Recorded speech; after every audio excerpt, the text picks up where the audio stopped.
Kama mnavyofahamu, moja ya kipaumbele cha serikali ni uwekezaji kwenye kilimo. Na uwekezaji huu kwenye kilimo tumekuwa tukiufanya kwa kushirikiana na taasisi mbalimbali. Mmoja wa mdau wetu mkubwa sana kwenye mabadiliko haya ya kilimo ni TAHA. Huwezi kuzungumzia uwekezaji mkubwa uliofanyika na sekta binafsi bila kuwazungumzia TAHA, lakini pia mabadiliko makubwa yaliyofanyika kwenye horticulture, watu kuanza kuona sasa, akiona nyanya au apple haoni kama ni chakula, bali anaona ni chakula lakini ni biashara. Na sasa kwa pamoja tarehe 12 mwezi wa 11 tumeandaa mkutano mkubwa wa wadau wa uwekezaji kwenye mazao ya mboga na matunda, kwa maana Horticulture Business and Investment Summit utakaofanyika Dar es Salaam. Na tutakuwa na majukumu makubwa manne. Kwanza, kujadili mafanikio tuliyoyapata katika miaka yetu hii minne kwenye kilimo, hasa kwenye horticulture, mafanikio tuliyopata kwenye uzalishaji shambani na mafanikio tuliyoyapata kwenye biashara ya mazao ya matunda na mboga.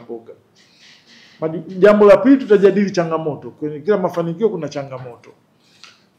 Tutakuwa na mkutano wa siku nzima pale kujadiliana na wawekezaji wa ndani na nje, ni changamoto gani sasa baada ya uwekezaji huu mkubwa tuliofanya kwa miaka minne zinatukabili sisi kuanzia kwenye uzalishaji mpaka matunda yale yanapofika mezani au matunda yale yanapofika sokoni.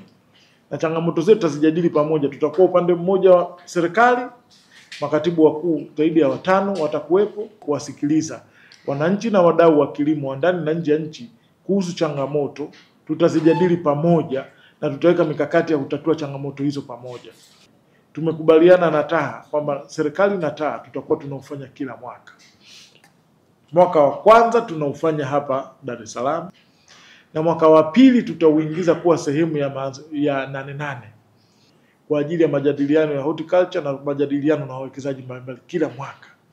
Kwa sababu siku ya mwisho tunawekeza ili mkulima aweze kuinuka kibiashara, tuweze kuhakikisha Tanzania inakuwa salama kwa chakula na nchi zinazotuzunguka, lakini tuiweke Tanzania kwenye ramani ya uzalishaji wa matunda na mboga duniani kibiashara, na kwamba Tanzania tuna nafasi yetu kwenye kuhakikisha kwamba dunia iko salama kwa chakula.